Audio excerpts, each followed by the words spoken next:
अब ये प्रेडिक्शन मेरा गलत नहीं साबित हुआ, ये मैं तो चाह रहा था इंडिया को मुबारकबाद भी दे दिया दिल की गहराई से, लेकिन extra ordinary England. Virat Kohli इतना बड़ा खिलाड़ी, इस वक्त जब उसको इतना बड़ा जिम्मेदारी लेना था वो पीछे भाग गया। ऊपर से पुजारा को, शिवम गिल को ओपनर भेजा जो बेचारे उनका होम ग्राउंड पे आप उनको खेल रहे हैं बच्चा समझे में।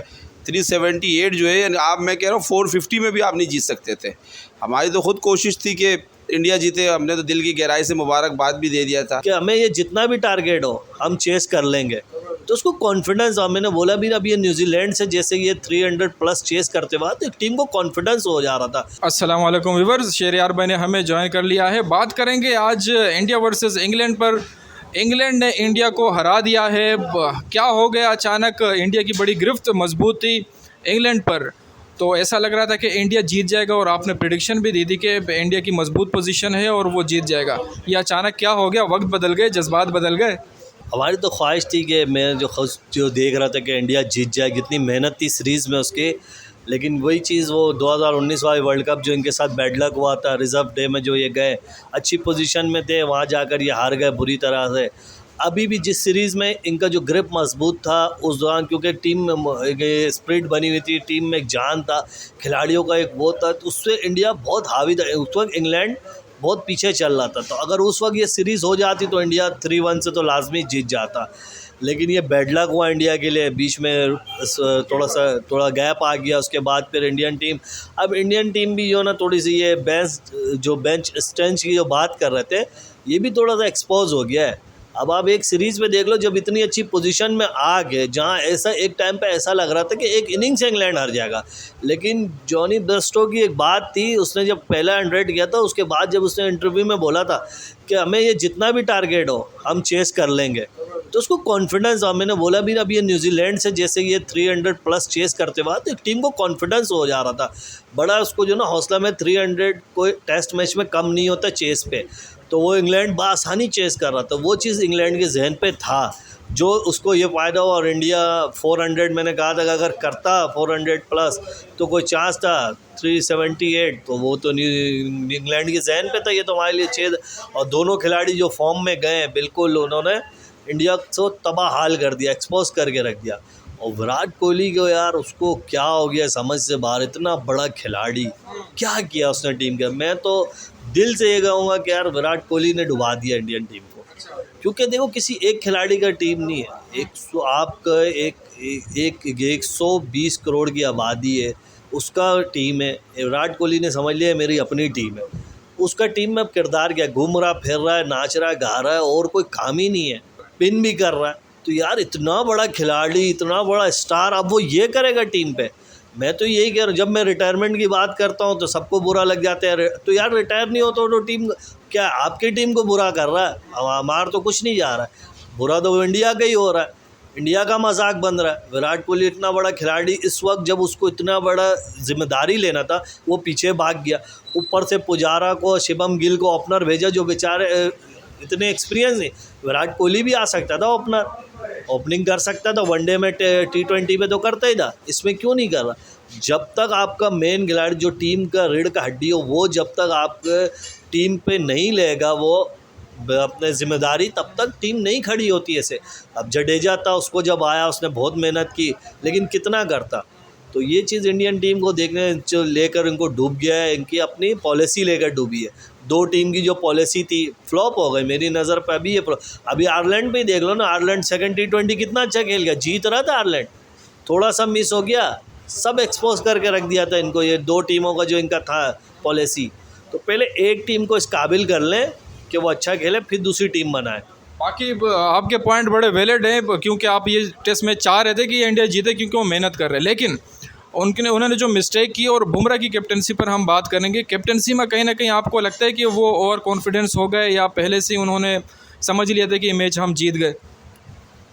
और कॉन्फिडेंस था ना, जब पहली इनिंग में 416 लगाने के बाद, क्योंकि टीम तो डाउन हो गई थी पहले इनिंग में भी उनकी, लेकिन फिर जो मिडल ऑर्डर और लो ऑर्डर लेकर जो गया बुमराह, देखिए नया कप्तान नया ही होता है, और बुमराह अभी इतना वो मैच्योर था नहीं, तो वो तो उससे तो फैसले ऐसे होने थे, सही टाइम पे बॉलिंग नहीं वो चेंज कर पा रहा था, फील्ड वैसा जाम नहीं कर, तो यही टाइम था मैं कहता कोहली दोबारा आता, जब टीम का बुरा बड़े खिलाड़ी नहीं थे, टीम पे बुरा वक्त था। कोहली कहता कि मैं भले एक मैच के लिए, मुझे मुल्क के लिए टाइम वो करना है, मैं एक मैच के लिए कप्तान हूं, भले हम ये हारे या जीते फिर भले मुझे हटा देना, लेकिन वो आगे नहीं बढ़ा। अब बुमराह को आना पड़ा, लेकिन अब वो तो नया है, बुमराह को आप तो ब्लेम कर नहीं सकते, उसकी अपनी परफॉर्मेंस तो सही गई। पहले अभी भी सेकेंड इनिंग में भी 2 विकेट लिया, फर्स्ट में भी 3 विकेटें लिए, उसकी तो परफॉर्मेंस सही थी। लेकिन कैप्टनसी की बात करें तो उस पर तो अब एज है ना, अभी तो एक ही उसको टेस्ट मिला था, न्यू है, इसको तो इतना क्या तजुर्बा इस चीज़ का। हकीम साहब ने हमें ज्वाइन कर लिया है। हकीम साहब, ये क्या हो गया? आपकी प्रेडिक्शन मेरे ख्याल में हिस्ट्री में पहली बार नाकाम हुई है। आपने कहा था इंडिया फेवरेट है और जीत जाएगा, लेकिन ये अचानक क्या हो गया? वक्त बदल गए, जज्बात बदल गए, किस वजह से बाहर हैं आपके ख्याल में? क्या सीनियर प्लेयर ने परफॉर्म नहीं किया इसलिए? बिस्मिल्लाहिर्रहमानिर्रहीम, अस्सलाम वालेकुम तमाम व्यूअर्स। सबसे पहली बात तो ये है कि यार मुझे लगता है कि इंडियन टीम की जो है ना बैटिंग लाइन पूरा क्लैप्स हो गया। जब बैटिंग लाइन क्लैप्स हो गया तो उसके बाद क्या कर सकते थे। असल जो मैंने जो चीज़ देखा है उसमें ये हुआ था कि इंडिया की जो टीम थी ना वो ओवर कॉन्फिडेंस ले ली। कॉन्फिडेंस रखना चाहिए था लेकिन ओवर कॉन्फिडेंस ले लिए कि यार हमने तो 132 का जो है ना एज हासिल है हमें, तो इसके चक्कर में जो हम लीड ले लिए हैं इससे अब थोड़ा सा 200 और ले लेंगे तो भाई वो पाकिस्तान टीम या बांग्लादेश की टीम थोड़ी है, वो इंग्लैंड की टीम है, कुछ भी कर सकती है। डू एंड डाई करना उनका गेम है और उनका होम ग्राउंड पे आप उनको खेल रहे हैं बच्चा समझे हुए। 378 जो है आप, मैं कह रहा हूँ 450 में भी आप नहीं जीत सकते थे। हमारी तो ख़ुद कोशिश थी कि इंडिया जीते, हमने तो दिल की गहराई से मुबारकबाद भी दे दिया था इस बात पे नहीं कि इंडिया देखे कोलैप्स किया था 85 पे या 100 के अंदर पहली इनिंग में 5 आउट होने के बाद भी उसने अच्छा खेला। इसका ऋषभ पंत ने, उसके बाद उसका साथ दिया अजय जडेजा ने, लेकिन उसके साथ बुमराह ने भी वर्ल्ड रिकॉर्ड कायम किया, 35 रन बनाया आखिरी ओवर में। लेकिन कहने का मतलब बार बार तो ऋषभ पंत नहीं चलेगा। सेकंड इनिंग में जब 132 ले लिए थे तो आपको चलना था, जब 3 दिन गेम का बाकी था तो आपको खेलना चाहिए। अब ऋषभ पंत वही बार बार चांस दे रहा है, बार बार तो नहीं उसको 100 बना सकता है, तो उस तरीके से आउट हो गया। बाकी एक्स्ट्रा ऑर्डिनरी इंग्लैंड ने दिखाया भाई, अनबिलीवेबल। मैं तो यकीन नहीं कर सक रहा हूँ कि वाकई इंग्लैंड वापस कमबैक की है, यानी कि ना चाहते हुए भी। अब ये प्रेडिक्शन मेरा गलत नहीं साबित हुआ, ये मैं तो चाह रहा था इंडिया को मुबारकबाद भी दे दिया दिल की गहराई से, लेकिन एक्स्ट्रा ऑर्डिनरी इंग्लैंड ऐसा नहीं।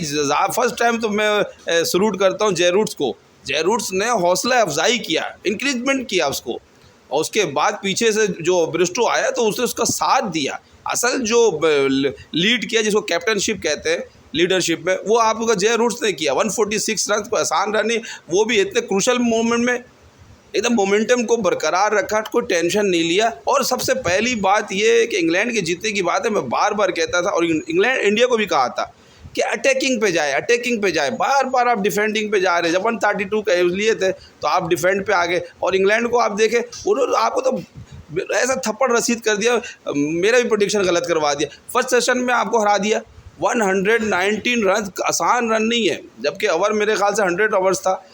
यार कुछ तो करे। या दूसरी बात ये समझ में नहीं आ रहा है ये कूली क्या कर रहा है।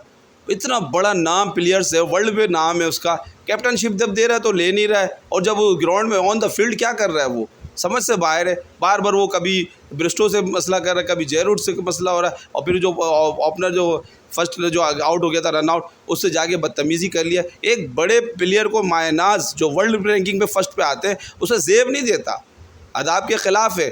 और मुझे जहाँ तक लगता है इस चीज़ का बदला लिया इंग्लैंड ने। आप बदतमीज़ी कर रहे थे, आप गुस्सा कर रहे थे, आप अंदाज़ा लगा जब किसी को आदमी चिढ़ाता है अगर वो चिढ़ जाए तो अगला जीत जाता है। तो मेरे हिसाब से उन्होंने सवाल का जवाब इस तरह, आपने उनको बदतमीज़ी किया, उन्होंने आपको विन करके दिखाया और 7 विकेट से जीता। कोई आसान काम नहीं है, ये रहती दुनिया तक याद रहेगा। अब तो T20 और वर्ल्ड कप वनडे के लिए भी बड़ा मसला बन गया, अभी बटलर तो बाकी है। बाकी ये कि इसके वजह से मुझे बड़ा अफसोस हुआ है कि प्रेडिक्शन गलत हो गए, और बुमराह वो वाहिद कप्तान था। और आपने उसका आखिरी टाइम में ये भी देखा कि बुमराह की आंखों में आंसू आया हुआ था भाई। पहले था उसने कप्तानी दिखाया, लेकिन मेरे दिल से कूली उतर गया। जो मैं इज़्ज़त करता था अब मैं वो कुली की इज़्ज़त भाई है, ठीक है, लेकिन बाकी ये कि इंग्लैंड के लिए भाई क्लैपिंग भी करता हूँ, और बाकी दिल की गहराई से इंग्लैंड को मुबारकबाद देता हूँ।